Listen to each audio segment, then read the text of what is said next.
which started over a fight about a cigar cutter. So totally on brand for me. But now I'm sitting here having to dig through all these little issues and stuff like that. So luckily, we got the LL team backing me up, making sure that things will be nice and easy, help try to get these comments up, all that kind of good stuff. Man, it's been a little bit, man. We should do the AMAs more often. Naturally, I love jumping on here and talking with everybody. It's always important to be able to reach out directly to the community. For most people that have spent a lot of time either with the project or know me personally, it's the chance to come in and do all these things that's actually my favorite. Started as an admin. I've gone through and worked with How to Pulse and LL and all these teams on the background. So being able to kind of engage with people in smaller rooms. Most people have had a chance to talk to me directly. I feel like with 1,000 to 900 vaults or so, and I feel like I've talked to almost every single one of you guys. So it's always a pleasure to reach out, answer all these kind of things directly. So make sure you guys start dropping all these kind of comments and questions, emotional outbursts. We're going to definitely talk about redemptions. We're going to talk about the new front end, talk about who's counting the bean counters of the world, all that kind of cool stuff. I am wearing my silly goose sweater. It's very important. I do act like a silly goose sometimes. And for those that don't know, Savar is a reference to El Salvador. I got a chance to spend some time down there in December, actually. And then here pretty recently, I just got back. A lot of really interesting stuff going on there. I think it's going to be exceptional. Let's see. It sounds like your phone might be picking up the audio. You guys tell me, is the audio clear? It should just be my DJI mic here. Test 1 2. What do you think, Hexy? Sound okay? Get confirmation in the chat.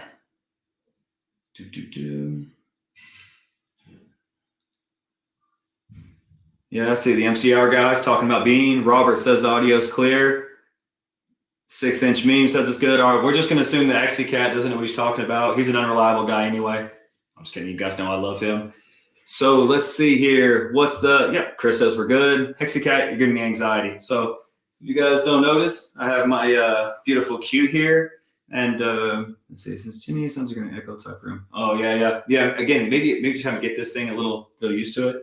One thing, speaking of the MCR team, I had this issue, and I would have bought more of these when I was down in El Salvador, but they're now just beautiful decoration here. So this one's pretty dry. I gotta be careful. It's like a mummy, but the famous, I think it's Bahik, however you say it properly, Cohibas. I grabbed some of these in Mexico for Triplet Dad, me and a few other people, but apparently when you can tell from this glossy paper, these are actually fake. So this hurt my feelings, but it does make for great decor. So I've got that situated there. I do have the red Cohiba. This one's real. Yeah, there you go. Bahik. I don't know. I speak better Arabic than I do Spanish, as bad as that is. So Triplet, don't you? Oh no, Mexico, that's not Cuban. Exactly. So I grabbed those in Mexico. So for those that don't know who don't grab up the sticks occasionally. So the rules on Cuban stuff is that you cannot bring them in like mass quantity. You can't sell Cuban here, but you can pick them up in other places, then bring them back for personal consumption. So obviously I would never sell anything like that. Triplet, don't worry too much, buddy. I did grab us, what are those? I think they're Romeo and Juliet's. And then what was the other one? I think they're Rocky Patel 1990 vintages. So I still got you a couple, bud. Don't worry. Not going to leave you out of line. I did bring you back some of the finest things that ever came out of communism from Havana. So we got you covered there. But yeah, that's one of the few things I've added to the spot here is my little Cohiba box and all that kind of good stuff. Yeah, Monte Cristos are fantastic. All the way from Trinidad. What's going on, brother? Yeah, man, a lot of that Caribbean, South America, Central America, especially Central America and the Caribbean. It's really underrated in the U.S., man. I was talking with some people earlier today. If you don't have a feel for those countries, I always make the joke. If you show up there with like a hat with the Mickey Mouse ears and a fanny pack, talking to them like, why don't they know English? You get it how you get it. But you go down there with any bit of respect for the local people, the local customs. You want to go down there, eat fresh fish, hang out, vibe with people, get away from the tourism areas. You're not going to find better people, man. The people in El Salvador are incredible. People in Costa Rica, Paraguay, they're fantastic. Obviously, you guys know I'm a big fan of the Middle East. I spend a lot of time out there when I can. Love it out there. I've had some of the best conversations of my life sitting underneath a bridge in Cairo, drinking sugarcane juice with some of the local people there, man. They're incredible people, incredible. So I always recommend people, if you've only been in the US, man, take a time to get out there, like see it for yourself. I'm not saying everybody's got to go to the, the crazier place in the world. Ecuador is pretty hot right now, that kind of stuff. But if you're from the US, don't just step out and, go to some of the standard places over in Europe where they cater to you and speak English. Like, do the work a little bit. Go out and hang out with some people. Go to El Salvador. Go check out. La Libertad is kind of gringo-ish, but El Zonte, Bitcoin Beach, or like Costa del Sol, what a beautiful place. You go out and see the culture, man. There's some amazing places out there. Again, you go to Cairo. Cairo's a tough one. If you don't speak any Arabic to get along. They love Americans, man. They're really, really pleasant people. They always refer to it as Muslim. I'm going to say that a little incorrectly, but they don't say Egypt is Muslim. So, I've been told, like in a Muslim, they're Muslim. Their Egypt is my Egypt. They're great people. So I always recommend people travel, getting tired of a sense of the world. And G-Banger, yeah, exactly. Yeah. Savar is like slang for El Salvador. It's kind of like the hip thing. That's what the bros say. So, this is a reference to El Salvador. And they're fantastic. So most people know that El Salvador has Bitcoin as legal tender, and they're like, "Oh, cool, bullish price mechanic for BTC, right?" What they don't really spend time with, and it may not matter to everyone quite the same way it matters to me, but when it's legal tender, everything around these things get treated as dollars. So there's digital asset banks there. That allow these things to be really simple. So like when you show up and you need to pay your $12 Visa as an American, bing, just pay with Lightning BTC. So you have that option to use Bitcoin, but it counts for things like capital requirements and banks. You can take payments that way. You can send money out that way. You can, proof of funds. You can hold these things in crypto. The other things is there are particularly Ditto banks. So Guillermo, he's the CEO of that bank. Shout out to my boy. Really, really class act down there. And whenever you have it where these things can be custodian naturally by banks, you don't have to have a third party as an exchange. And I've talked about this for a long time. Many people have, but not your keys, not your coins. Don't get me wrong. I want to push every single person capable and willing to do self-custody to do so, but we still need to have better custodian partners, right? So like things like the ETF are price positive, things like Custodia Bank in Wyoming with Caitlin Long are positive, and the same things in El Salvador. The ability to have these different partners, basically custodian funds, and not be attached to what we see with things like Alameda Research and FTX, to have different types of requirements as far as accounting and auditing. Basically, to have good custodian partners that aren't attached to degen, gambling, leverage long, equity, different firms, like I said, like things like you saw, especially with Alameda Research, that makes all the difference in the world. And it makes it especially easy to do crypto business in some of these places, and also remove fees. So I'm a big fan of those things. It's a little hard. You always gotta be careful when you're talking, on streaming to big audiences that, hey, you're sort of pro, custodial partners. I'm pro good custodial partners, but I would still want to push everyone who's capable to custodian their own funds, hold on to your own keys, and do those kinds of things. So that's one of the underrated kind of sides to what we've seen in El Salvador, is that the necessity for them being both dollarized and taking Bitcoin. But what I think will come shortly when it comes to DeFi there is that like they don't have very strong traditional tools. So like you don't have the same opportunities to make yield, the same opportunity to use collateral loans on land and all types of things. So like this is something that will grow insanely fast in that type of a jurisdiction. So I'm really bullish on El Salvador as a whole. I'm a big fan of Bukele. If people haven't listened to his speech that he gave at CPAC, I think a week and a half, 2 weeks ago, they absolutely should. It's incredible. So yeah, very bullish on the space. Let me try to pay attention to this question. I don't get too soundtracked off, man. Let's see here. How we can increase the amount of vaults. Absolutely, man. One, I appreciate the love. So the number of vaults really comes into, first of all, I'm going to disown some of you guys. Pulse, I love the question, but you know what? Like LL team, like everyone that starts talking about peanut butter whiskey, it's cool. We don't need them in our life. We'll handle them on the sidelines. We'll do that in a second. Back to Pulse's question. So there's a couple of things. They all really revolve around this redemption issue and some education that goes into this. So this is all one big conversation. So the short answer is here's kind of the magic that we have going on, right? So what we have and what you've seen with the increase in like TCR as a whole is PulseChain is very, very volatile. And as its price increases, it naturally moves everyone's ICR, right? So if you're at 300%, don't tell me you guys are brokenhearted. We'll get you guys drinking like adults. Don't worry. So if you tell me you're at 300% and Pulse up, there you go. You're no longer at 300% until you remit. So what we've had recently is a really big combination of things. So the one that's sort of on us as a team that we're trying to tighten up is this arbitrage window. So to keep it really simple, there's a 15-minute lag inside of liquid loans, and it's designed to help price spikes, scam wicks, all the kind of things that people would naturally think about, all the whale games, liquidity pool manipulation, these things that can cause liquidations, right? Violent kind of price spikes up and down. And whenever you're using something like Fetch, that's a decentralized oracle, you need to have time for validation, right? So you can think of things like block confirmations or similar. You need to basically have time to validate that price is correct. So this works fantastic on robustness around the price feed itself and protection around liquidations. But what it has done is basically caused the difference in what the LL dApp sees and what spot price is. And that's what's opened up this arbitrage opportunity. So what we've done so far is basically we completely minimized what we had as a TWAP that was on top of that and used just down to a volume weighted, which means we're taking the PLS price from multiple pools and smoothing it out that way to make sure that price is as accurate as possible. Now, the 15 minutes is still too heavy. We're still seeing too many redemptions overall for what we'd like to see. So the short answer is everything in LL is working exactly as it's supposed to. Everything in Fetch is working exactly as it's supposed to. But this overlap here in this pricing is what's giving that opportunity for the ARBs.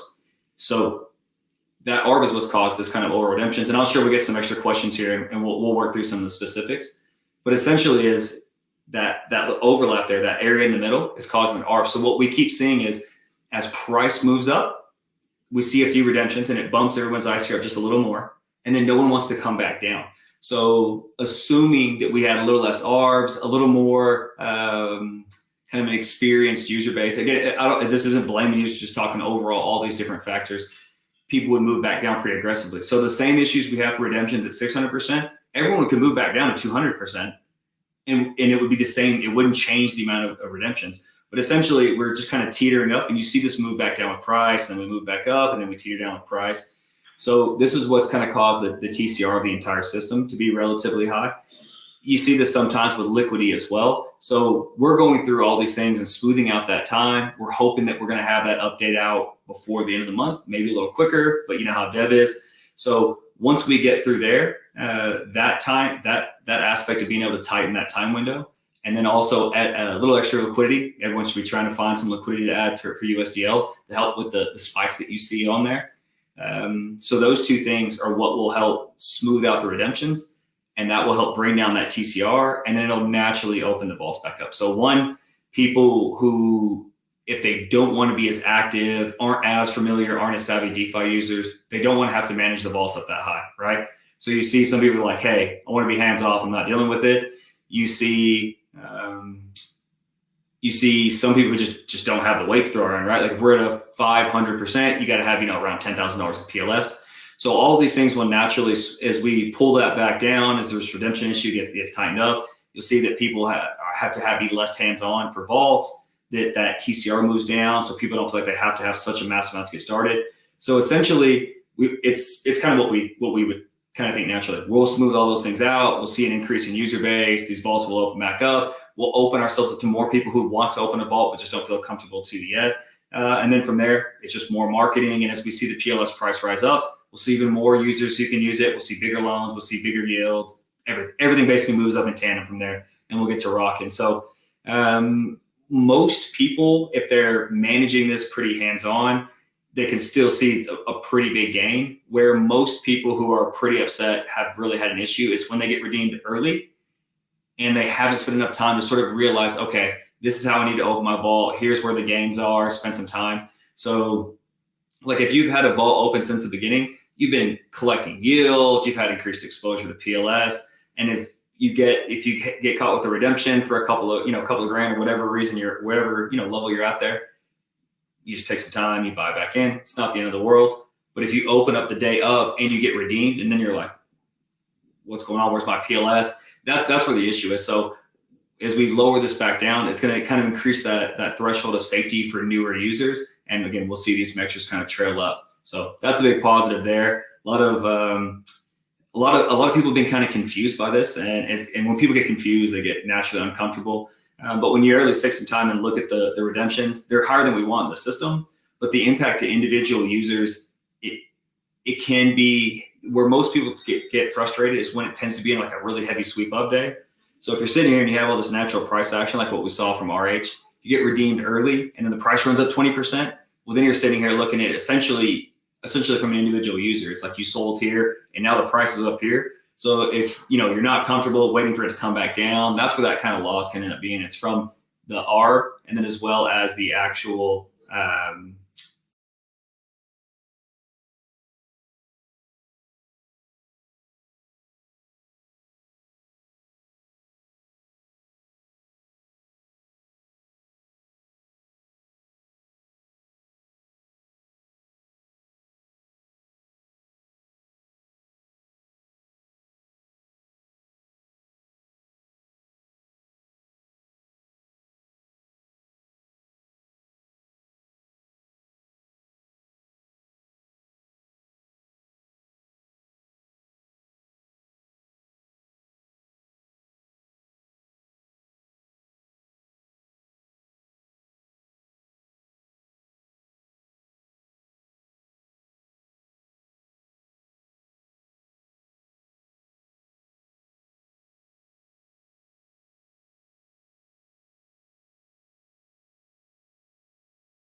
All right.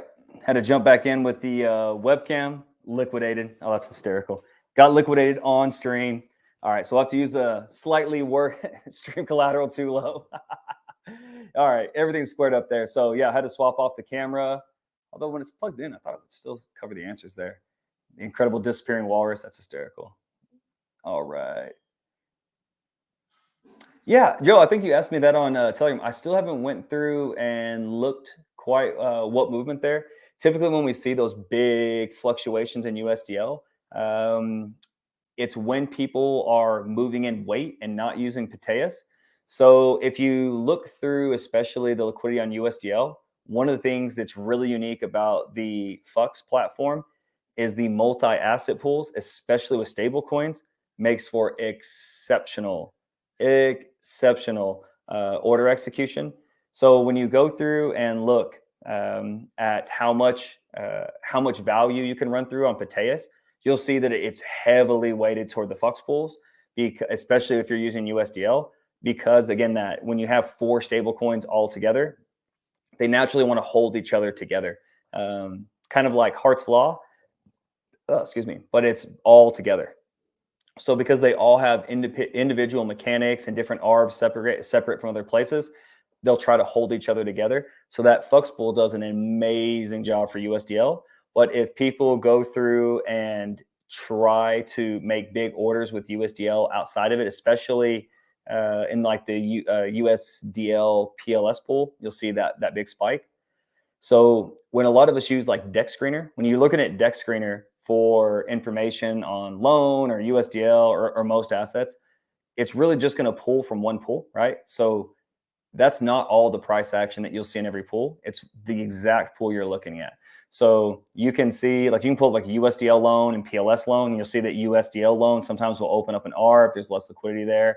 PLS loan has more liquidity. You'll see that USDL PLS has, I don't know, 700K or something like that. That you'll see on Deck Screener, but it's also paired on FUX for about $1 million, $2 million, $3 million, $4 million, somewhere in there the last time I looked. So when you go through and look at like order execution, it's really important, especially on big orders, to use something like Piteas, especially on PLS, or excuse me, anything outside of PLS where it doesn't have these like massive liquidity bonds.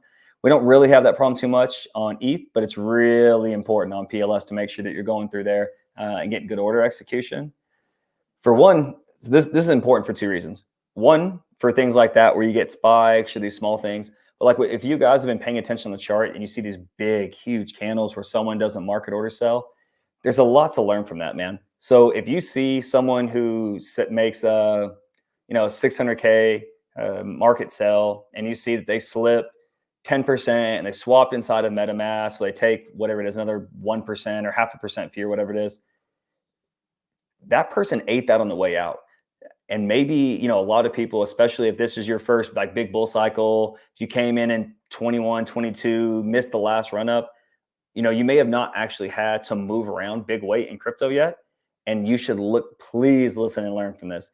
Those are huge opportunities, man. Like if you look at what those guys lose in slippage and on order execution or swip inside of PLS or any of these things, like that's your money, right? Like if you think that you're gonna get let's call it a 15x. If you think you're gonna 15x your bag, then that means that if you can save, say 10% slippage or any of those things on the high side, like you're seeing with these players, that means that just by learning how to do proper order execution, you would make more money than you have in your bags right now. If you think you're going to 10x your bags from right now, then learning how to use Piteas, break it up, use V3, limit orders, any of these things are a combination of all three, will literally earn you more than your entire bag is. Like that's how important that stuff is. So I know it's not always sexy to sit here and go, hey, learn how to sell on the way out. It's so much easier just to point at charts, talk about timing, X, Y, Z. But order execution is a big deal, especially as you start to catch some of these X's and need to learn a way to get out. Big, big deal. So Oracle. What is needed as an incentivized liquidity for PScan, as well as one for USDL loan to stabilize prices? So USDL PLS pays out really well. I think a big part of that is just making sure that people are aware of it. It is like it pays out healthy, especially if you looked at, say, like the last 24 hours.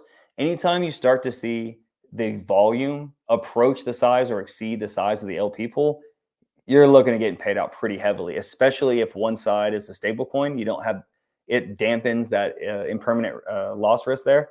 So one, I think honestly, just a bit of education there. And then naturally USDL, as the market starts to cool off, you'll see more and more people want to provide liquidity there, because whenever you think the market's super hot, you want to be risk on.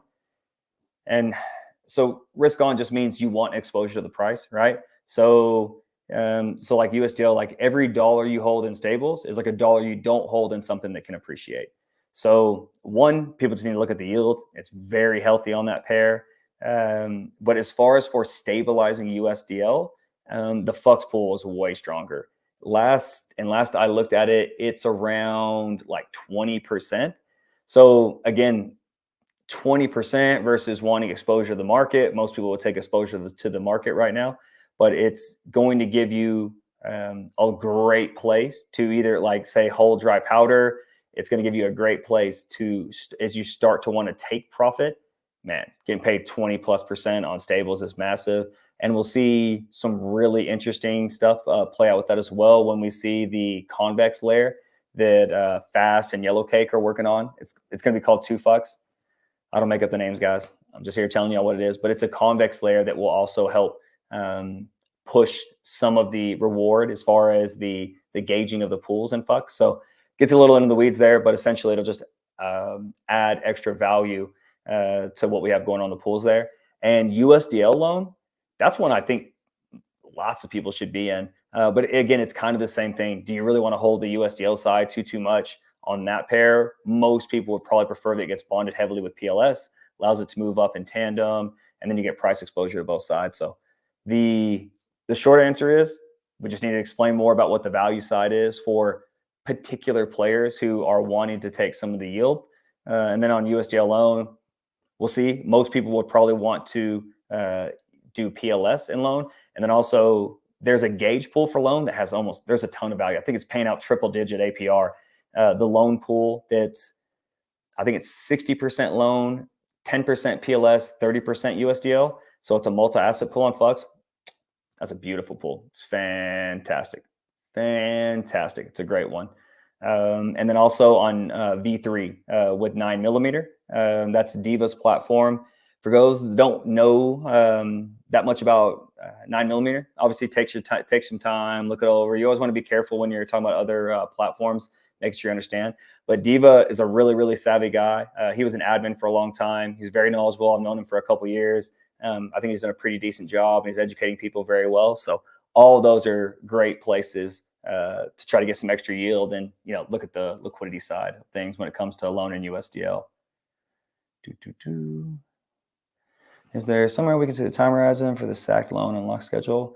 Yeah, you can see it, I think, on hexpulse.info. And then also in our Telegram, there's a spot you can go through and pull up and look at like the claim dates. I don't think it has the volume that's coming out on each date, but we can go through and add that stuff up and clean it up a little bit. Do you want to click DGen Doogie's question there? So he asked, was Hex not recognized in the LL sacrifice? So there's a few things that goes way back in time. The idea essentially was to not want to, how come LL was it better? Yes, that was not part. It was not one of nothing that was hit there except for stables. So if you want to be careful, go into the LL chat, make sure you're paying attention to the admins there. Reach out to me. I'll see what we can look through, and maybe there's something we can handle for you. But no, it was all stable coins. And the idea at the time was there's always imperfect decisions. But the idea was to stick to stables only. We did not want people to sell Hex and other things like that. That was something that was always brought up in different places. So there was no Hex that was taken at the time. Although everybody forgets I was not part of the team just yet, by the way. So, yep. So there's oracles. Is there a good source of randomness available on PulseChain? So this one's actually really finicky in the idea that when it comes to randomness, this gets a little meta. When it gets to randomness, the idea that you have a set of parameters that give you a random number kind of makes it not random by nature. Now, again, is it random enough, right? So like the idea is, if you have all the mining power in the world, you can guess every single block, but it's like, but is it random enough? With SHA-256. So there's imperfect uses of RNGs that are available on chain. It's something we've gone back and forth with on having the RNG available on Fetch. I don't think it's going to be available right off the bat when we go public with it here in the next few months or so. But RNGs can be really tricky. So when they're used for, again, it's like a threshold, right? So if you say that there's an RNG because me and you want to flip a coin to see, I don't know, whatever it is, right? Something simple. Me and you, we're going to bet $10. Are you going to go through the amount of effort it would take to de-randomize and rig or give yourself any kind of a slant on $10? No. But if you're running an RNG that, say, is involved in a protocol where there could be 7-8 figures that's sort of on the hook for how random that is, okay, now you're going to find how crazy people will go through to sort of sort that out. So there is issues about doing RNG on chain. And everyone just kind of has to understand that, like, how important it is and sort of at what threshold there is for exploitation around that.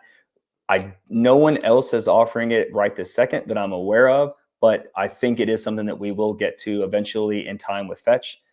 There's the Jacob, who I'm a fan of over at PulsePot. I think the Win-Win guys, there's a handful of different protocols that need RNG for a handful of different things they're doing. I know some of the NFT guys do as well. So that's something that we're going to keep trying to make sure that we're available on to work through for other teams to make sure it's available. It's not something that we particularly need, but we do want to make sure that every team has everything possible that they can do on PulseChain to keep doing some damage. Can you go to Pineapple Love? He's got a couple of questions here. So Pineapple Love, he's got a couple here. So I'm going to read them all off and then I'll run through them there. So is it Uniswap and Fux regarding as liquidity providers to make profits of passive income? It is. So PulseX is a Uniswap V2 fork. So that's what Uniswap is essentially on PulseChain. Same code you're used to. Fux is a copy of what's called Balancer. And they both have different, there's different pros and cons there. So V2 works really, really nice for price action. It's built by RH. It'll apply a portion of the transaction fees go to PulseX. So if you're a PulseX holder, if you say, I want to be more, RH maxi, he's the guy I trust. I want to stay in my lane, do exactly what I know. All those things will lead you toward PulseX. Where Flux is especially strong is the multi-asset pools using things like Balancer. So it's really massive. It's really a big deal for things like USDL and keeping pegs. It's incredible for that. But as far as for an individual user on the gain side, there's something called Hocus Pocus. Those guys are pretty cool. Again, anytime I bring up another platform, guys, I'm talking about my own experience. You guys got to vet them, look at audits, take your time. Don't just go click stuff because WaLLrus brought them up one time. Take your time to vet these things. I'm just bringing up some of the resources. So Hocus Pocus has a sort of, I think they actually even call it a wizard. It goes along with their theme. But it's a kind of liquidity front end that you can look through a lot of options to see like where it is you can get the best value for certain tokens. So the short answer is it depends on what you're doing, but you should look at all these, right? So if you're holding, especially stables, the Flux is going to be awesome. For other pools, you really want to look and see if there's something incentivized. So a gauge pool, farms on PLSX, or 9mm again has incentivized pools. Same thing with 9-inch and some of the meme stuff. So like if you have certain meme tokens, you probably want to be on those farms. It's going to outweigh the actual liquidity fees. And then for, again, users on the outside, to kind of go along with the same kind of topic here, we want someone like Pineapple Love to do what's in their best interest. Go find the place where you're going to make the most yield for your liquidity. Now, what we want to do as users to make sure that everyone else is incentivized to provide liquidity is to use things that are like DEX aggregators. So again, if you just simply want to push the buy and burn, go hit PulseX. That's what it's there for. If that's your big bag, if you're RH only, all the means, just hit PulseX. That's the way to maximize your impact on the buy and burn.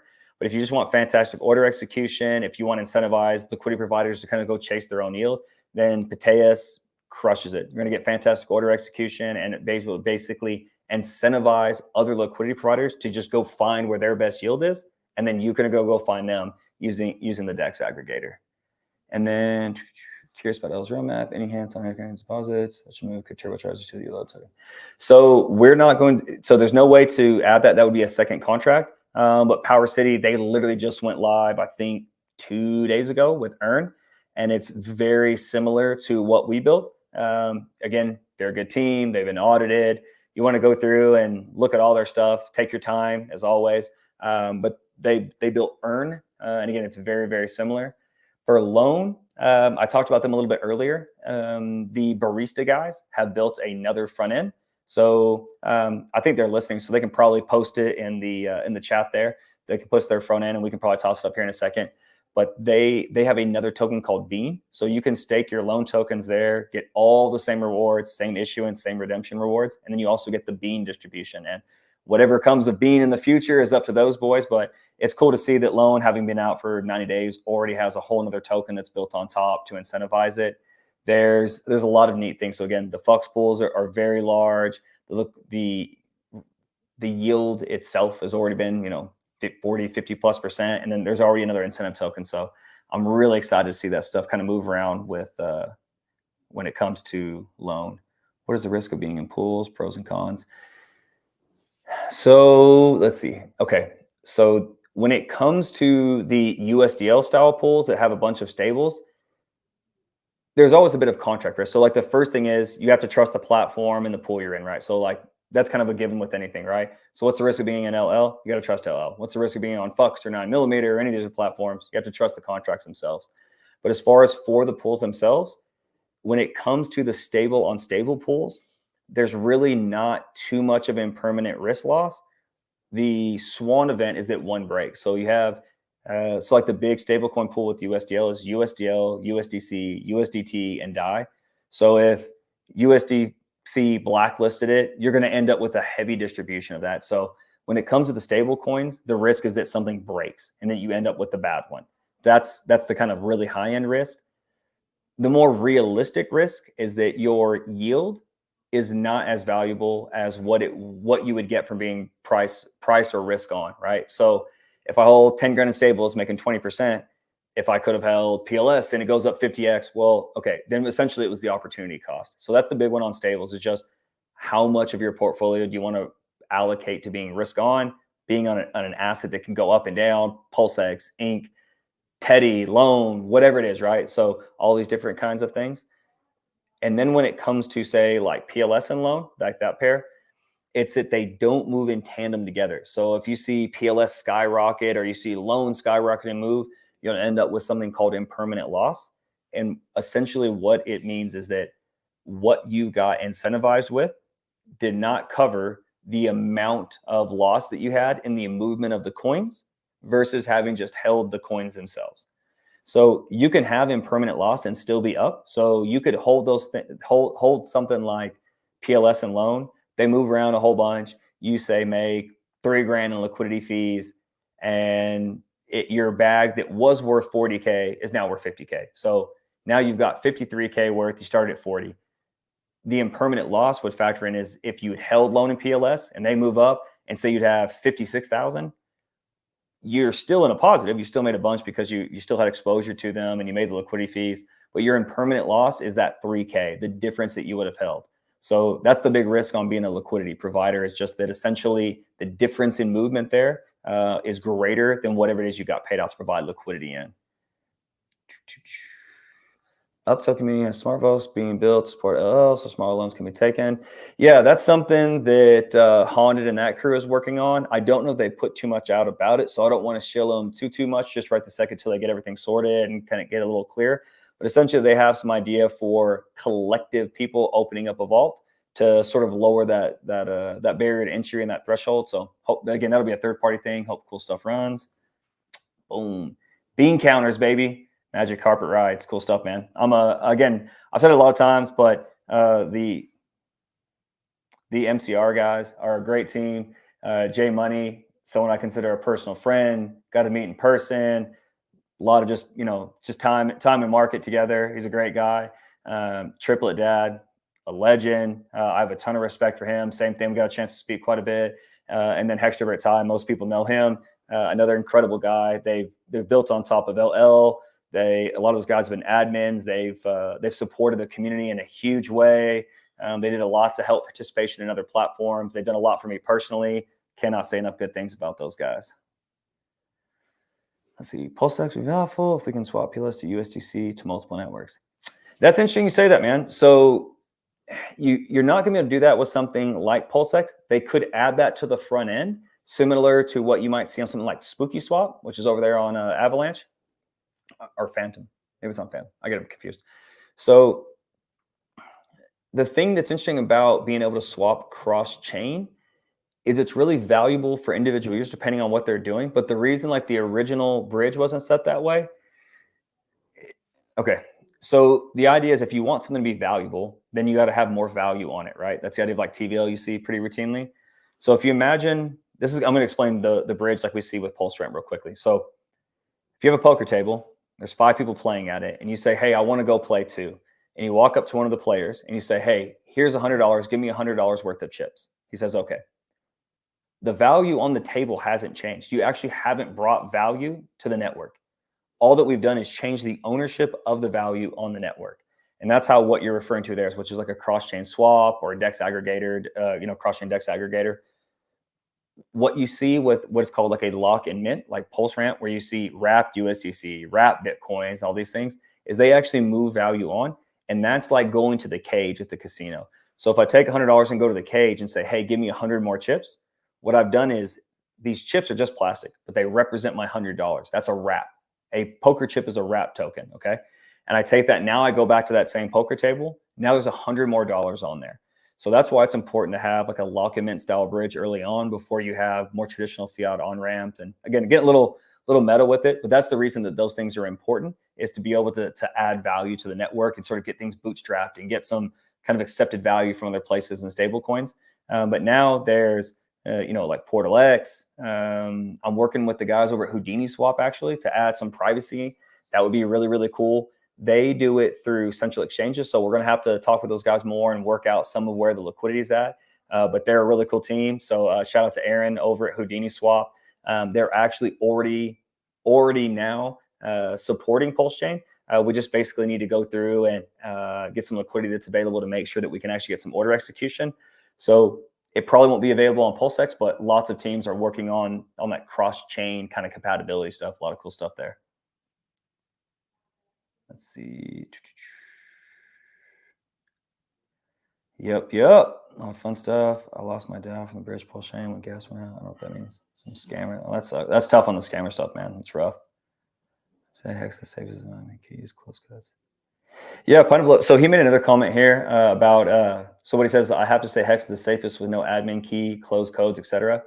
So that's one of those things that's really, really interesting for hex. They did a lot of things that made it very insulary and where it's protected from things. Again, like he says, admin keys. It doesn't really have external liabilities, which I think is a really big deal. It's an underrated side of why hex has been unaffected, right? All hex users are unaffected. What I would say is that it's in its simplicity that's really made it strong, but it's also sort of opened up a bit of a double-edged sword. And it's kind of why PulseChain became a thing that that RH really brought to the forefront and to fruition here for so many of us to build cool stuff on. It's because hex is relatively gas inefficient, and then it's on ETH, which is a hyper bloated chain with absorbent fees. So that is one of the strongest things about hex. But again, that's always that kind of downside on immutability, right? You make it immutable, it's safe, it's locked in, but then you don't sort of have future upgradability. But one of the things, again, on that note, that I do not think these guys get enough love, particularly for how they've changed things on ETH. So when it comes to like the PHEX, EHEX narrative, I don't really get into the tribalism. Everybody can yell. But one thing I think that doesn't get brought up enough on the gas fee side of things is how impactful the things that Alex and Dipcatcher built, and that's the Hedron, the HSI stakes, and the Maxi, the pooled staking. Those things sort of got built at the hype, kind of the epicenter of the last bull run to maximize the beautiful nature of the things that you're highlighting here in the hex code. And because we went into a bear market relatively soon after, fees went down, we had PulseChain. I think we moved on too quick from those guys. So we still talk about the number go up aspects of Hedron, or like where there's some mispriced nature and Maxi or some of those tokens, but I don't think we've given enough appreciation for, hey, this is the way to optimize and get around and still utilize all the great things that we like in hex on ETH. So very good point there, but also I really think people should spend some time a little bit, especially if you're very hex centric, if you're more RH Maxi as kind of a mentality, then looking at what those guys built on top, I think is really valuable. It's really worth your time. It's cool stuff. I know how many people want to borrow PLS right now. How many questions? What's your go-to resource explainer? Man, there are a couple of good things. One, testnet, and the next 4 answers are also testnet. Go through and check all these things out, right? It's important to just not have sweaty palms when you go through and start clicking on things. Whenever I go to help most people, our dApp is very intuitive. So you can go on the dApp, look at the explainer videos, you can click the tour and walk through. We have just an absolute avalanche of blog and video content, whatever it is that you feel like you learn the best from, we have that stuff everywhere. We have the LL librarian, which is our AI assistant. It's right there on the website. So if you pull up the standard liquidloans.io, go to the bottom right corner, click the LL librarian, you can ask her like, hey, who's WaLLrus? What are redemptions? How does this work? What's liquidation fees? How do I click this button? All that kind of stuff. So we have a lot of resources there. So I would say to go to the median that you like the best. So the start here page that we have on the website as well, start here and just content and content and content, and then work through whatever it is you want to do on the testnet and see where you stumble. Like, hey, okay, I did everything, but then I, didn't understand the claim button on Stability Pool. Hey, I sat here and I was looking at my vault stats and I didn't really get this. All right, perfect. Now we can direct you towards something more specific. So go to the median you like best. We have tons of blogs. Our writers are fantastic. They spend a lot of time on it. There's, again, mountains of video content. So start with whatever platform, again, whatever median works best for you. But the Start Here page, the blog, the YouTube, and then come to the Telegram and obviously ask specific questions. Timothy asked, how can limit orders help? So depending on whatever I was rambling about at the time he asked, limit orders are really helpful for many things. So again, they really go back to order execution. So I just say order execution. What I mean is just when you sell stuff, you get more money. And when you buy stuff, you get more stuff. That's all order execution is. So if most of us come from, say you were in ETH or BTC, doesn't really matter. You're probably not moving around enough weight that you care about order execution there. If you're a hex player and you've been moving around, say 4 or 5 figures, it probably hasn't really mattered too much to you on having that maximized. But it's especially valuable the higher you go up, and also to help with like DCAs. So like if you look at things where, especially if, so I don't lean in too much to TA. I use it as, what would you say? It doesn't govern my decisions, but it helps guide them. So like if you see, say, kind of a resistance level, like where's a good one? There was one that we've kind of tagged 3 or 4 times now around like 3 zeros, 1 5 and some change. So an example of like a limit order is like say we get right above sort of a common line of resistance where it's like, okay, if it goes below that price, I would love to snag some. Then you can go in there and set a limit order at a lower price. Or if you start to see, again, it started kind of going waving up and down, you can basically set those DCAs, kind of thresholds with limit orders. And again, they just help, lower what, again, we call your cost basis. So how much have you paid on average for all the pulse buys, right? And it can make a big difference.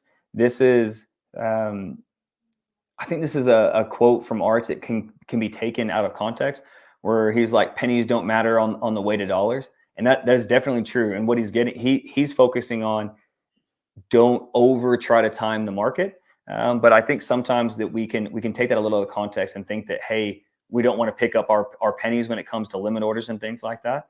So limit orders are really important, help, lowering that cost basis, being really efficient on our buys, and just trying to maximize our exposure to anything that we like. So the Tetra guys have that up now on Omnius. Again, take your time, check that stuff out. Again, the founder of that team over there is Stu. He's a very, very savvy guy. He's done a lot of cool stuff. He's been very supportive of the community in a lot of ways. I'm a big fan of his personally, but go through, audit, check these things out yourself. But limit orders are really important for individual users to make sure they're optimizing. Somebody else, is it soundproofing behind you or just fancy wallpaper? So I would actually say both. So this is actual sound deadening. The issue is I haven't put my rug back in here. And because I've been traveling, I took some other things out. So it's soundproofing for about 30 to 40% of the room, and then absolute echoey nonsense in front of me. So it is real soundproofing, but it's kind of functioning like pretty wallpaper right now. We're calling a spade a spade. Yep. Patrick, glad that helped, brother. TD, of course, man. It's a pleasure. How much is Bean now? I actually have no idea what the Bean price is. Like most things, I just try to. So that's one thing where I kind of say that price doesn't matter to me too much. And I'm not a communist or any of those things. But typically when like times, we're getting to the point now where it's more, hey, like pay attention to the dollar symbol a little more as we get hot.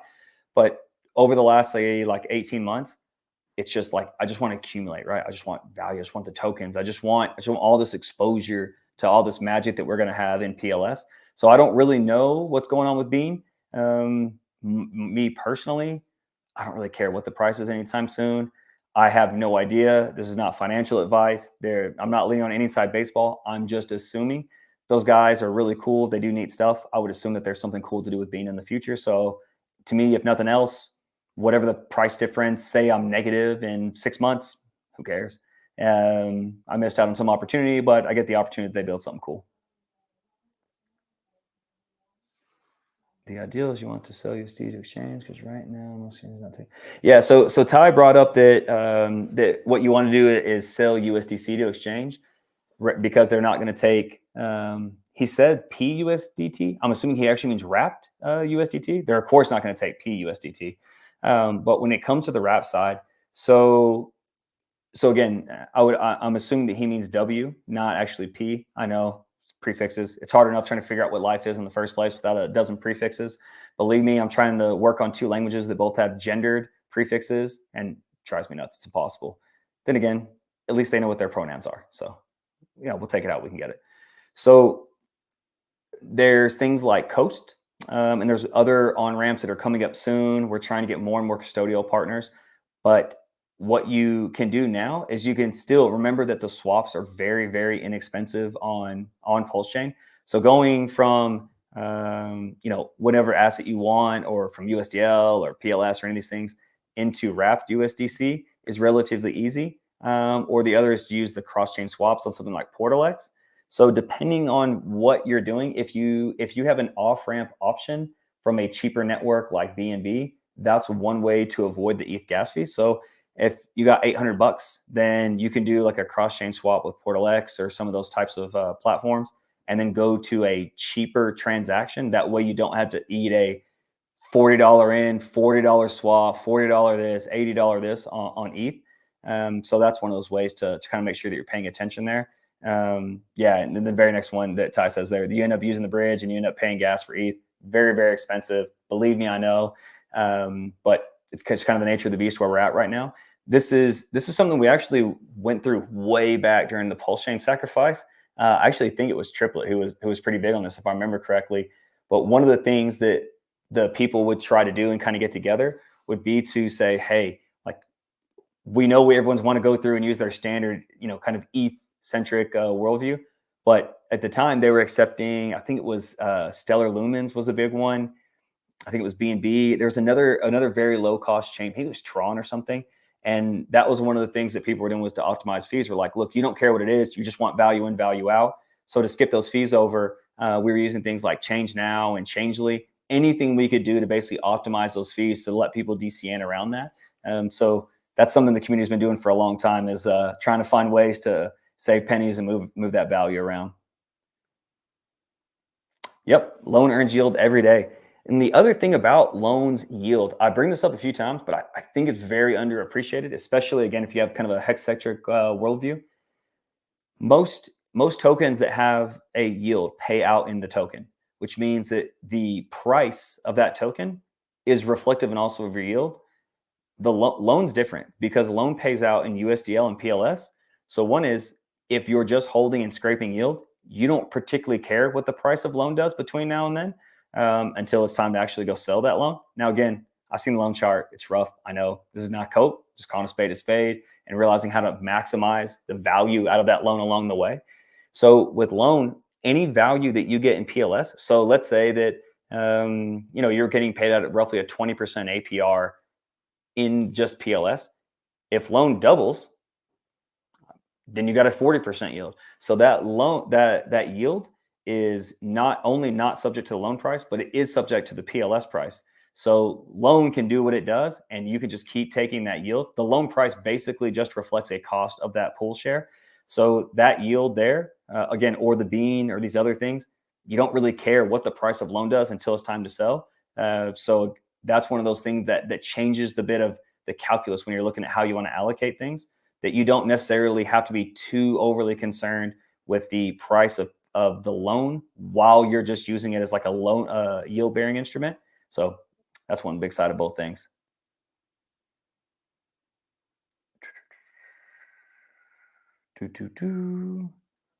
Also, a Bitcoin chain will have some merch shop, cafe, or restaurant. Yeah, so Pineapple mentions that again. That's something that I think we will. That's something that I think that we'll see just with time. This is something that RH is. If I would say that he has a blind spot, that's not really stuff that he cares too terribly much about. Honestly, he's very much just chart, functionality on chain, security, and robustness. Those are things that I think the community really has to step up and do cool things around.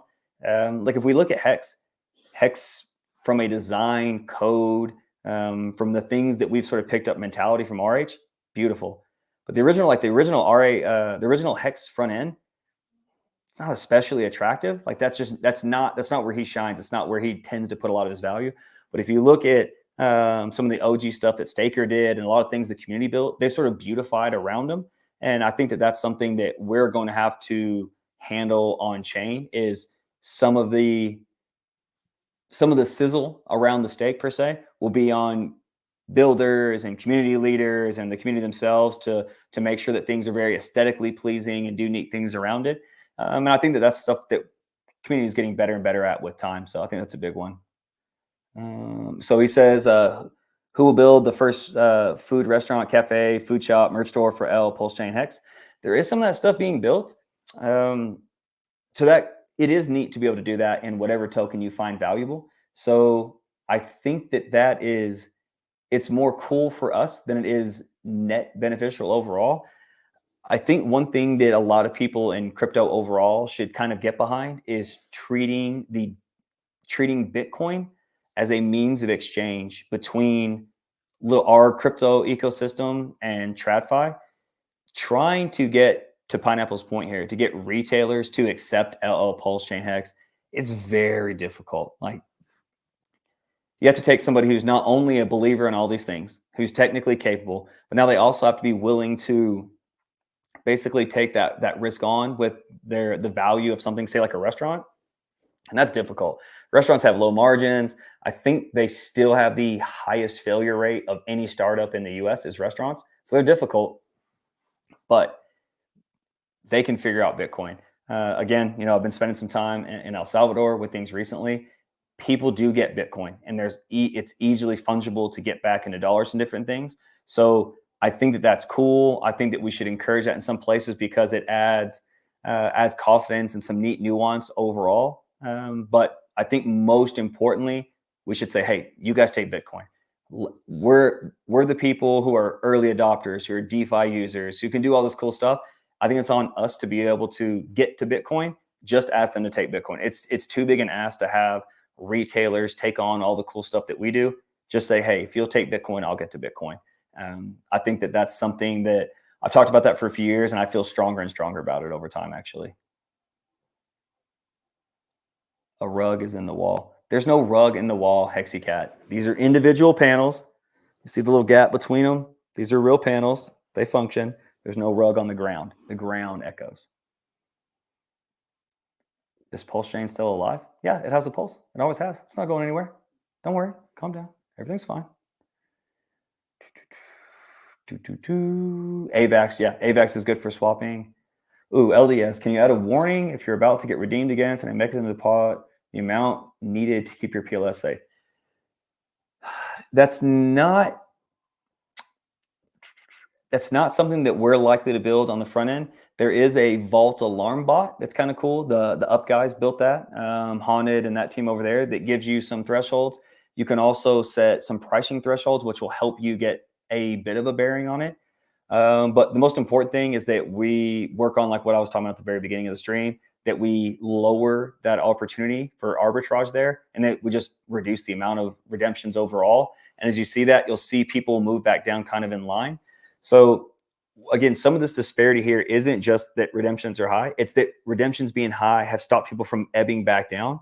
So if the aggressive players who are getting the most out of the system, who have the highest yield, are down at 150, 200, blah, blah, blah, blah, blah, the people who want to be more hands-off, who don't want to touch this, if they're at 300 to 500 or 600, they never get bothered. Who cares, right? You don't have to have the same level of concern, and you kind of let the aggressive players.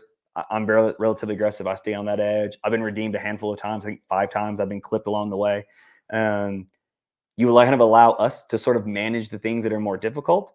And again, as we move it down, that'll allow that cushion that we're sort of in now will actually be the more hands-off players, and they'll be less difficult to manage. So I think a handful of things will make this simpler. One, there'll just be more third-party stuff like the loan alarm vault and cool things that come out and help. You'll see that ICR slide back down as we lower redemptions. The redemptions themselves will be lowered, and that again will kind of open up that space again for more hands-off users, I guess would make sense. PSX is cheaper than PortalX. How is this possible? Well, it actually, in general, should be. So Piteas is a DEX aggregator. So what it's going to do is try to make sure that for X in, you get the highest Y out. So PortalX, if I'm remembering correctly, I'll have to have LV and Jesse and all those boys double check me. It's going to go from one pool to aggregate across the bridge and double check on another spot. So it's still just one pool on each side. So a single pairing essentially. Piteas will spread it across multiple pairings. So if you want to check that out, you can go, like if you go into PulseX, you can look at the auto router, and you can, when you type in a certain amount, if you type in a higher amount, you'll watch it, that it'll start to spread across pools, but it can only spread across pools that are inside of PulseX. If you look at Piteas and you go to the route, you'll see that it spreads across everything. Even some of the Uniswap front ends that we don't really have any user front end, they can still access it on the contract side. So you'll see that it spreads between 9mm and Fux and PulseX and 9-inch and the Uniswap front ends. It's going to try to collect the most amount. So in general, especially the larger amount you go to, Piteas is always going to have the best order execution. But remember, it's not a DEX, it's an aggregator. It doesn't hold that liquidity, it's accessing that liquidity across the entire chain. So you're naturally going to see that it has the best order execution. Yeah. Oh, yeah. That's a good one. I always forget, man. KG is going to quit answering my phone calls at some point. So one super cool thing about Internet Money, besides that they're huge supporters of PulseChain, they're a native wallet, that KG and Don do all kinds of cool stuff for the community. They always have. They've been very stand up. The Internet Money wallet also has that DEX aggregator, like similar to Piteas that I've been talking about, that goes through and routes between. So if you go into the Internet Money wallet and type in, I want to swap 10,000 USDC for whatever, look at your output and then go to PulseX or any of the DEXs individually, especially if you see a small pool. Like if you see a small pool, type that in and then look at how staggering that difference can be with the DEX aggregator. And again, Piteas, those guys are awesome, but also if you're using Internet Money, it'll do it automatically for you. It's pretty cool stuff. Good call, Fetty. Why does Barista get mentioned but not Smart Vaults? Barista exists. That's the first one. So it's easier to talk about things that exist.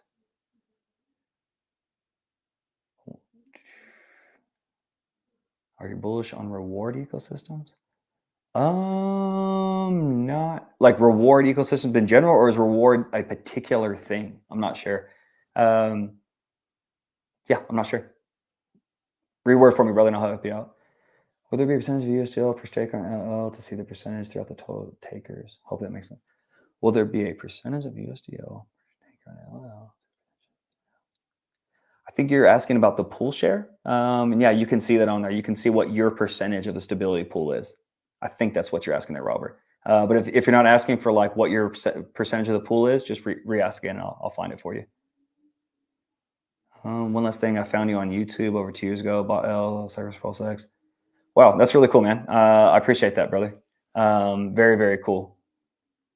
Nice, nice. Okay, so I went to the PulseChain tour event in LA at an exotic car rental company.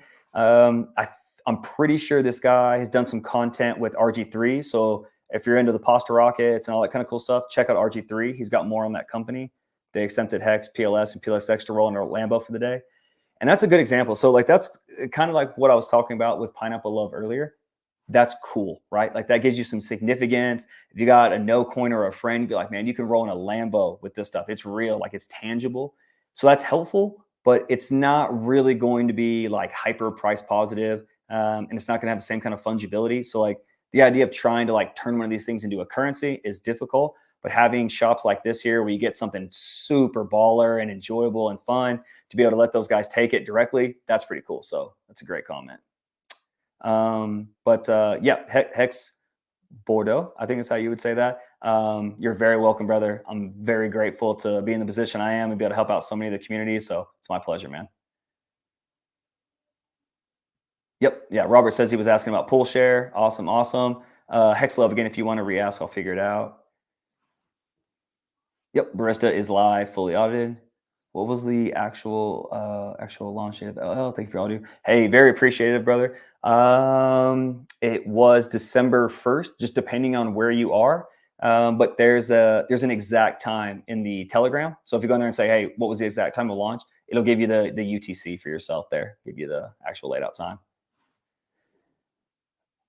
Ooh, there's an interesting one. I actually don't know. We'd have to ask TD, right? Like Ink's the new meme token. It's pumping harder than everything else. Everybody's stupid. You should have bought Ink. Um, Ink's interesting, man. So I default away from things like that, not because Ink sucks. And this will be something that genuinely, like, I'm negative EV on this. So like I don't do meme coin stuff. I don't mess around too heavily with Ink. No, I've always had some portion of the bags there, but it's not something I'm going to be heavy on. And it's not because you can't make a ton of money on Ink or the meme coin stuff, but there's two things. One is I like to play good games, and if you look at a meme coin chart that has 100x on it, when you're really looking at that, there's as much pain as there is positivity in those charts. And I just don't, they're not really good games, right? If you look at, say, Bitcoin, have people lost money in Bitcoin? Absolutely. Have people been wrecked on Bitcoin? Absolutely. But if you look at it on the whole, it's a more plus EV game for more of the users, right? So the longer these things play out, the longer the Lindy effect, the more product market fit utility, they're going to work out better on average for more of the users. Now, again, I realize that means giving up on insane upside in crypto. Like that is what would you say? That's my personal bit of like more life strategy than it is, hey, this is how to go make EV. If you go do the B roots thing, if you get meme coins right, there is no greater upside. Period. There's no argument. So I think that's where meme coin and utility guys get crossways. If you figure it out and you don't get wrecked and you know what you're doing and you say, hey, I want to turn $1 into $1, the meme coin stuff is going to hit hard. You got to get it right. You got to be early. You have to understand that game. It's higher, not necessarily higher volatility, but once it goes down, meme coins have less and less of a chance of coming back up again. But if you want pure X's and you're good at that game, that is going to be the highest upside, the highest return when you get that stuff right. If you take a player who's got 10 grand and they put 2 or 3 grand in the right meme coins, they get up, they get out, and they do it again and again, they will be up astronomical. That's just, I don't particularly like that kind of game mechanic. And then I'm also just not good at it. Part of it is that's just not my bag. That's not where I lean into. That's not where I'm going to be successful. So that's why you hear me be fair on meme coins, but it's not my game. I don't talk about them too much. Now with Ink, what I was getting to before I got all sidetracked, Ink is meme-ish, and that's kind of where I think RH is playing into. But Ink has some cool stuff with the Master Chef contract. There is some tokenomic effect to it. We could see it played out and be more and more impactful in the ecosystem. The other is, I think that we'll see Ink and PulseX specifically have more things built on top in the future. So we just saw Earn, for example, right? But when you look at, like, say, airdrops, why do people do airdrops? Like, work. They get people's attention. They're kind of leeching off of an existing brand that functions well. So Ink has a whole bunch of holders that would love something cool to happen with it. So this is what you see with like LL. LL built something cool. It's on top of PLS. There's a big audience. It functions well and it rocks and rolls. So I think that there's reasons to be bullish on Ink purely from a farm Master Chef contract, whatever kind of stuff that the core dev team does. But just moving forward, if I was looking to build something interesting, depending on how it all functioned, it would make sense to build on top of Ink. You're going to like build in an audience right away. Like if somebody built something cool right now on Ink, everyone would know about it in a couple of weeks versus having to build something completely unique with a new token, sort of flush it all the way out and kind of get a user base up. So I think we'll see cool stuff with Ink sooner rather than later. Perfect. That's one thing that I think is an interesting layout, is using the two of those. So again, like I talked about earlier with EHEX, man, buy whatever you guys like. I've always talked about that I generally tend to buy the cheapest one. So that played out pretty well with things like PulseX, a little bit with Ink. Again, I do allocate some there, but relatively small given the rest of how I do things. But I bought EHEX, not like at the low from like a Twitter flex, but lower, substantially lower than it is. And the same thing with like LL.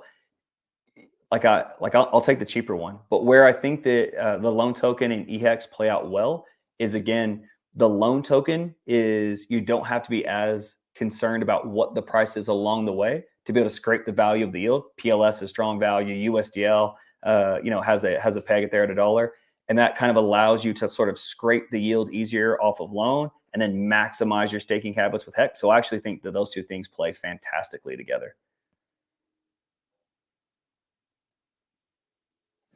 What's up, brother? Good to see you, man. Appreciate the shout out. Nice to see you. How much loan can be produced and doesn't have an end? Yes. So it's inflationary in the sense that there is more on market now because of the way the stability pool has an emission and because there's the unlocking with the sacrifice set, but it is capped. So it's not inflationary, but it's inflationary as far as like circulating supply. So we have the deck screener that market cap there is updated with circulating supply, and then the total cap on loan is 5.5 trillion. But there's already people talking about some buy and burns and things like that. That's third party. I don't 100% know. It's not forward facing. It's not fundamental price stuff. Just giving you the heads up. So it's likely that we see that total lower to some degree over time. But for the foreseeable future, it is still inflationary on circulating supply, but it's capped at 5.5 trillion.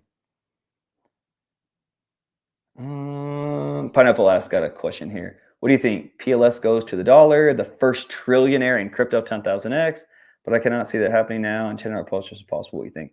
So I'm a bad person to ask for price questions. One, I never give forward-facing price statements. The other is I'm exceptionally bearish compared to what most people think. And that, again, kind of comes back to two reasons. The idea that something 10,000x is like an irrational bet. That's a bad bet, right? So it's like, would anything 10,000x? I would say no. And most of the time I'll work out better. But again, that kind of comes into like, I'm leaning into what I do well. And what I do well is actually like, I'm very critical.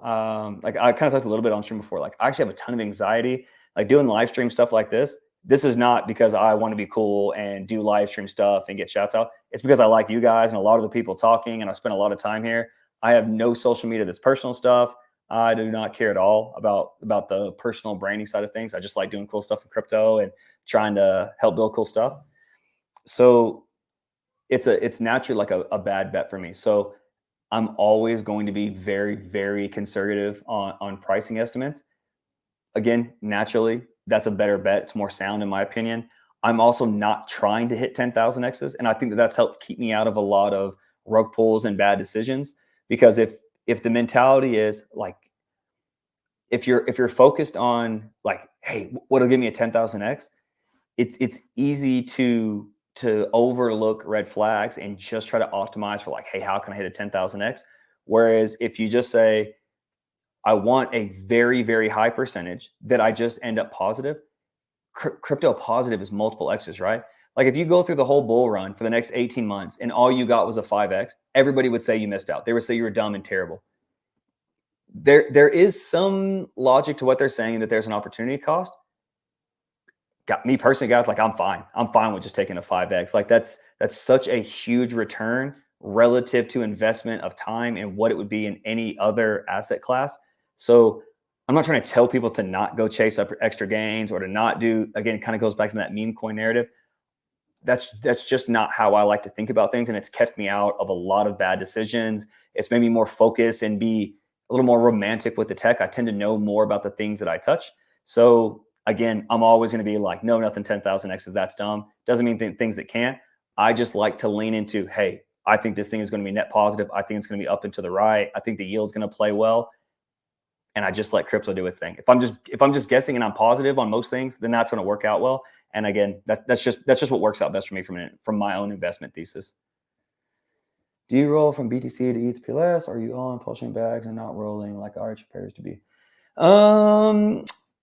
I don't really roll from that type of from the way that's worded. I do hold a lot of the blue chip stuff.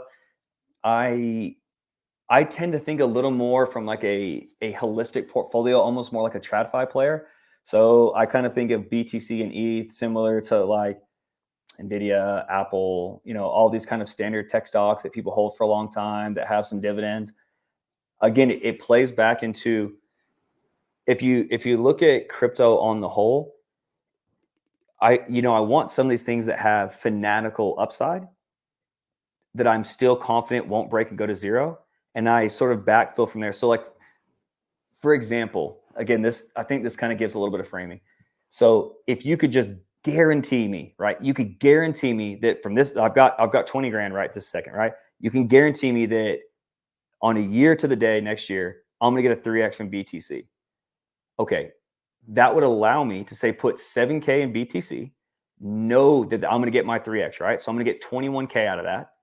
And then that would allow me to then allocate that other, what would be 13,000, again, I'm using kind of rough numbers here, into something, say ETH, PLS, Hex, other risk on things that I think are cool, whether that's maybe something like a Link or a Cult, whatever kind of thing it is. Or maybe you're a little heavier on the meme coin side of things than I am.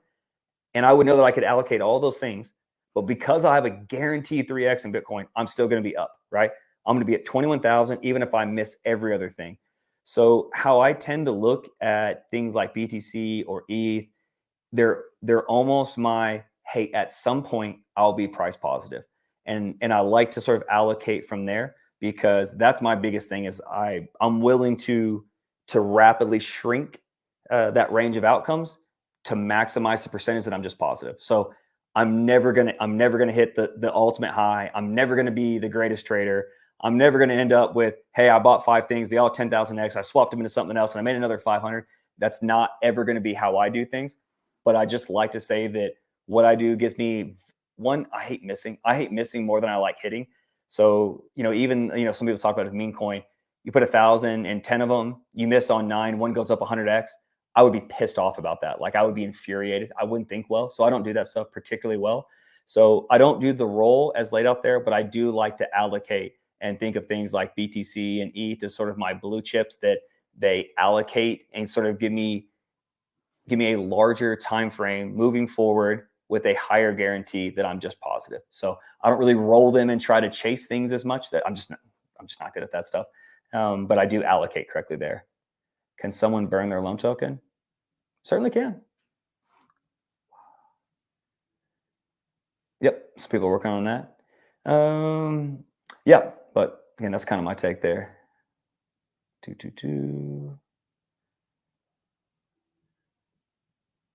Old Timer Computer says LL local PC downloaded like the PulseX exe file of website is offline.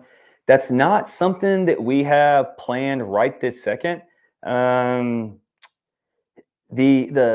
downloaded version is really helpful for probably guys like yourself with a name like Old Timer Computer. It is something that we could look at doing in the future. I think we're going to lean more toward just encouraging multiple front ends. So we already have our second one. Power City is going to have another one up at some point here pretty quick in the future. That would give us 3. And there's at least 2 or 3 other teams that are still working on different ideas. The Hocus Pocus guys are also looking at some staking architecture that would go into the things they're building. So it wouldn't necessarily give you access to the vault side, but it would give you staking access and a few different things. So there's lots of teams that are working on basically that redundancy that you're looking for with the exe file. It's still something we could possibly do if you really were super kind of OG gangster about it. You could download the SDK and like set up like a very like almost command line prompt front end for yourself if you really got into it. But if you care that much, shoot me a DM. I'll be happy to kind of go back and forth, and maybe we can work out something easier, especially if you just kind of like it for your own edification and like doing cool stuff. It is something, again, we could always do in the future. We'll definitely finish some of the stuff with making fetch public and that kind of cool thing. And then again, we'll lean on having multiple front ends. Shark Algo, he asked, what's the fully diluted market cap of loan? You can take whatever price is times 5.5 trillion if you want the like fully untouched. The over half of that is still not available on market. So the deck screener, again, it's not 100% perfect, but it's very, very close to what the current circulating supply is. So you can take the market cap on deck screener, and that should get you pretty close.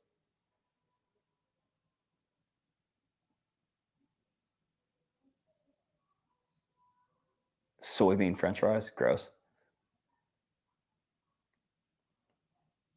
Oh, so Hexicat is talking about Kopi Luwak, and I'm sure I butchered that coffee. It's some of the most expensive in the world. That's something that I actually think this is really for people. I say interesting. I get dug into the coolest and weirdest stuff here. So something that I think is really interesting that's going on in kind of the coffee world, as someone who's not into it, but like a snob on the edge. Like I like really good coffee, so I like French presses and Chemex. I'm mostly just into rituals. It's the same reason I like cigars and good whiskey. It's almost as much about I'm one of those guys that sit there and I'll sniff the the brandy sifter and all that stuff forever and be like, oh my goodness, I think I can taste cardamom on the mid palate. I'm one of those guys, honestly. I like ritual. I like sitting around, and it's one of those things I bond with a lot of people over. Again, me and TD, despite all the other cool stuff, we still talk about cigars occasionally. Taco Player One, people are familiar with him. He's a super cool guy. Another one of those guys I kind of bonded with. My grandfather smoked cigars, so I try to keep it to a minimum, but I like things that have a bit of ritual. So one of the things that I was trying to talk with some of the people in El Salvador about is on that growing up side and taking more time to look at their geography the way you see people in wine talk about it. So in wine, especially when you look at places like Napa Valley, right? So U.S. wine sucks. Like there's a bunch of crappy wine all over, right? But if you zoom in to California, all right, California wine's not bad. If you zoom into Napa Valley, now the wine's really good. And then if you zoom in to particular growers, individual areas, then you can find primo, like Harlem Estates. There's a few other famous wineries and essentially growing spots. And it's the same thing you see in France. So French wine's pretty good. Bordeaux wine is fantastic. And then there's certain, even literally down to like areas on a single hill that are primo for the way the mineralization is in the soil and all these different kind of things we're growing. And I think that we're seeing more of that type of thing come through with coffee, where we go from, hey, it's Colombian coffee to it's coffee from around Medellin to it's, hey, it's this grower's fantastic crop where it's single origin. So I'm actually think that that's something that's pretty cool if people are into that coffee side of things. I think that how we'll see coffee play out over the next couple of years as a commodity is going to be really interesting. I think we're going to see it more and more and more develop to be similar to the kind of economy that we see both geographically and around supply with wine, actually. So one of those odd things that I think is pretty cool. Smash them likes. What do we got? All right, we got like 7 more minutes. So anything else anyone's really got? Let's get in. We'll probably wrap it up right around an hour and a half. Again, got my silly goose sweater. I'm very happy about this thing. It's pretty cool. But yeah, it's been a good chat, man. He said Colt, ladies and gentlemen. He said Colt. Yeah, those guys, man. They're I actually have really I've really enjoyed a lot of that community, man. They originally put an allocation of stuff into Pulse. So that was something where I first reached out to that. So like the Cult DAO community, there's a lot of really, really great people there. I got a chance to meet a handful of them also at ETH Denver. Let's see, like Harry over there is really savvy. They're devs. Again, whether or not you're particularly into the coin or their project, their devs are really savvy. They're pretty forward facing, really good guys. And then Witty, he's a really interesting guy, man. Like I know he gets a little wound up in the space sometimes, but he reaches out from time to time. I try to reach out. He's a very caring guy, really, really nice, man. So, well, again, who knows about what goes on with their token percent? I honestly don't even pay it. I have no idea what the price has ever done, but I actually really do like their community quite a bit. Any thoughts on Rex launching? I actually don't know anything about Rex. I just know it gets talked about. It's got some stuff to do with Hex. I'm never paying attention.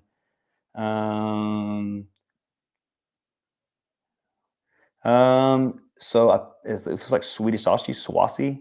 The PulseChain and PulseChain stack was set the standard. It buys coins. Will the PLSX wallet? What will the PLSX do? Nothing.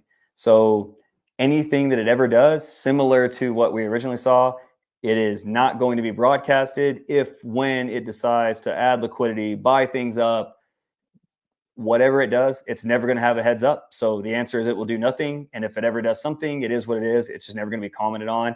It's the nature of trying to keep things away farther and farther from that security, away from market manipulation and things like that. So I know that, again, that was sort of accepted. And then recently with those movements over the last 35, 40 days, now it's all, come buy that stuff up. But that's going to be the answer every single time. The answer is it'll do nothing. Whatever it does in the future, if and when, will never be announced. So there it is. Can you break down what the risk may be when it comes to PLS collateral? What's a positive use strategy? And what about a flash crash scenario? Yes. Okay. So again, naturally, anytime you're using any platform, the risk is the platform, right? So innately, you have to trust that we're not going to screw up things, that you'll have, again, similar like old timer computer apps, that you have access to front end. So if you kind of get away from, hey, this stuff works, now what are the concerns and risk of using it as a collateral? The risk are, the first part, just it's crypto. Shit just moves around fast, right?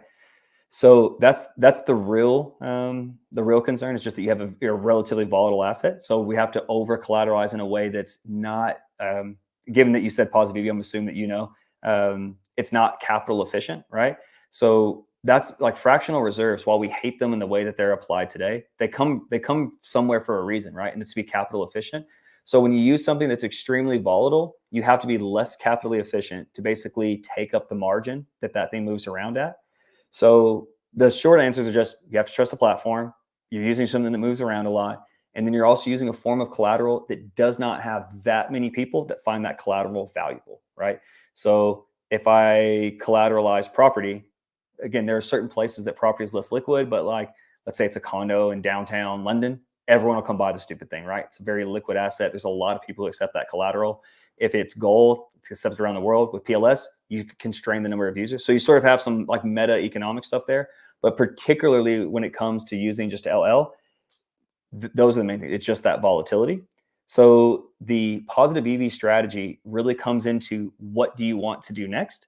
And it comes from, again, increasing that efficiency in the market. So if I want to, say, collateralize and then take that USDL and then purchase more PLS, then I'm going to basically take a light form of leverage and allow myself to vary that position more carefully than I would traditional like longs and shorts. So the plus EV would be to increase the exposure to other risk on things that you want. So whether that's PulseX, Hex, and these other things, it also allows you to maintain that full price exposure. And then what you are denominating your debt in is not risk on. So I hold something that's worth 100,000. I mint 15,000 worth of USDL. Pulse doubles. I still only own 15,000 USDL. So that's one of the advantage of using things like LL, and especially with 0%. So the plus EV really comes into what you do next, right? So just using it as collateral doesn't do anything, but what you do with that extra capital and where you move it around, whether it's something as simple as saying, hey, I'm going to put it in the stability pool, or again, maybe it's something like the Flux pools where you're in multiple stable coins and you have very little risk on exposure. Those are the things that are like the simple way. And then the most positive EV is, again, you get all the way to the end of, really pushing leverage on something or buying on things that have crazy upside, any of these other meme things. So, I would lean in the middle. I lean towards saying, hey, I want, very, very strong yield plays, and I want to increase my exposure to loan, PLS, PLSX. So that's how I kind of view that thing. The flash crash, it gets a little tricky, and it's one of those conversations that it's kind of hard to have on like this wide of an audience, because you don't want people to hear one part of this. But the flash crash is it's less of an issue than you initially think, and it becomes less of an issue the longer your play has played out for the most part. So let's say for example that I have 100K in PLS. I took out 15K in USDL, and I'm generating yield at say 40%, whatever it is, right? If it flash crashes the second after I do that, it's going to come down, and I'm going to take that 10% loss on liquidation. And I haven't really made anything yet, and I basically sold there. So the worst case would be that it comes down, hits, I take that 10% loss on liquidation, and the price runs off. That would be kind of the worst case. But if that's, say, been going on for a year, 2 years, 3 years, again, I'm just using a long time frame for an example, then even if you go through and you finally do take that liquidation event, you've generated yield that whole time. So this is similar like what we have going on with some redemptions right now. So while I've been kissed with redemptions a few times where I lost a little bit of a percentage as the price moves away from me afterwards, I've gained so much over this time frame because of extra loan payouts and of yield here and of LP providing an increased PLS experience that it's still net super positive. So that's kind of where you get in like the flash crash. Part of it is just time in. So like if you're generating yield, the longer it goes out, the more at a loss you have to be to cover up that yield, similar like in permanent loss. And then the other part is if this is your liquidation threshold, right, on price, and you get this huge drop that goes all the way down below it, and you get liquidated here, it works like an inefficient stop loss. So then you would be able to buy back in. So I knew I threw a lot at you, but I'm just trying to like almost like check this out, check this out, check this out, check this out, and then you can go through those things. So that's also something that would make for a great discussion in the Telegram where people can more easily say, hey, hold on, can we run through that again? And you can give a little more clarity. So like essentially the flash crash is less impactful than people think. But again, you don't want to just tell everybody, hey, liquidation is no problem, go leverage long and do all these things. It takes a little more of a nuance to make those things happen. But I love that type of discussion. It's a great question, brother. What are your thoughts on pDAI real quick? Just Watson. So it doesn't really, I know there's a lot of like little things in the background where those guys have talked about like RH making some moves on the maker contract and looking at the way vault collateralations work with like PUSDC. It doesn't really make any sense. And even the overall mastermind doesn't make any sense to me. So as of right now, for the time that I put in, I don't really see the actual peg mechanic making any sense. But it's kind of a cool meme, honestly. Like, so my only current issue would be that it seems like they're just overplaying that. Now, again, maybe I'm wrong. It actually does get pegged. RH is doing some kind of 6-dimensional geometry genius. It's very possible. I've been wrong before, but as of right now, I haven't looked far enough in the weeds with what those guys say to say that it really peg. That seems illogical to me, but I mean, it's a chart like anything else. You can always do stuff to make a meme, man. All right, Shark Algo asked me a good question. We drove too much time. Let me run through a few other things here. Okay, now I see the rewards ecosystem that Hexlove is talking about. Yeah, buddy, I just don't know anything about those things. I haven't looked too much. But you know, me and you've DM'd a bunch. If there's something interesting, I should check them out. Send me a DM, man. Check out Goose's Monte Cristo Lounge and nice. Yeah. Yeah, it would be interesting to see a couple of those spots over there on the East Coast. I haven't spent too much time there.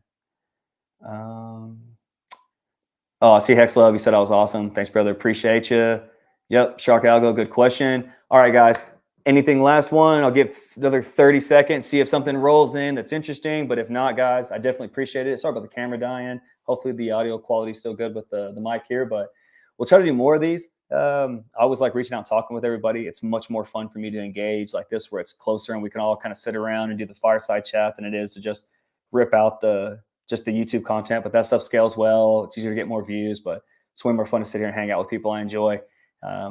I was noticing this the other day, talking with a few of the guys in the PulseBot room that like me and My Life is Awesome and me and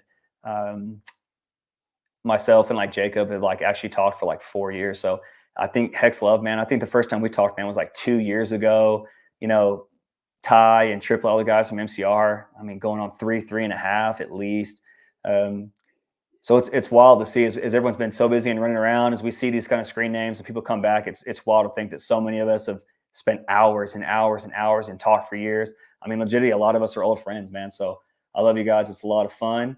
I'm gonna hit these last questions. Where can I buy the LL lamp? That's a great question. I think we're going to do more to market some of the things. We sent a few of them out to a few of the influencer guys. So I think we sent one to like Axis and Coffee and a few of those dudes. But we should double check. I think we're going to do more of that merchandising. I actually have some shirts and stuff that no one's seen. But yeah, I got the little lamp there. It's pretty sweet. What else do we do? I think I got something else cool. I got something else cool somewhere. I just don't remember what it was now. But the lamps and the shirts and obviously like the LL hats, we got a couple that we haven't got for sale yet, but we should definitely do more to get some of that merch out. I think it's pretty cool. Where can I learn more about the liquidation mechanics? So you can pull them up. You can look at liquidations. They're in the dApp. There's a video there. Judging by the way that you speak, I would imagine that you probably just want to go and look at the documentation that we have right there on the site.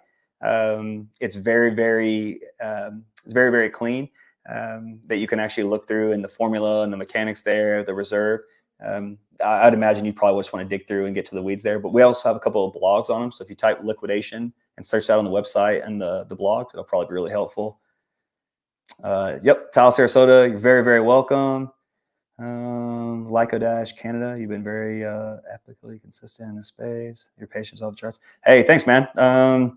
Again, for all the yelling and craziness here and there, the amount of appreciation I get on the backside is insane. The gratitude is just off the charts, man. Like the amount of grown ass men and women who take the time to just come out and say, hey, we appreciate you, bro.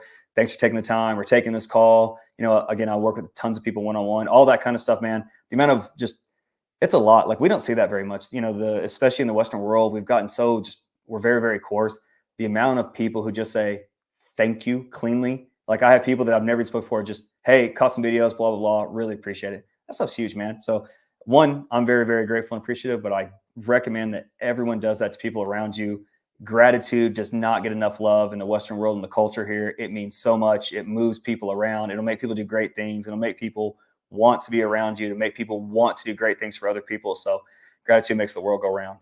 But all right, guys, Triplet, much love, brother. We'll talk soon. I absolutely do need to get some merch out to the MCR guys. I will actually talk to the powers that be about that in about 45 minutes. I'll yell at Dave and Cece about that. Guys, I appreciate y'all. Always come get at me. I'm in the chat all the time. I can't always answer DMs as fast as I'd like. I get a million of them, but I love you guys. This is my favorite thing to do in the world. Love Liquid Loans. Like, share, subscribe. You guys know I'm bad at influencing, so please do all those things. You guys help me keep a job and all that kind of fun stuff. Holler at me if you guys need anything. LLFG, shut it down. I'll talk to y'all soon.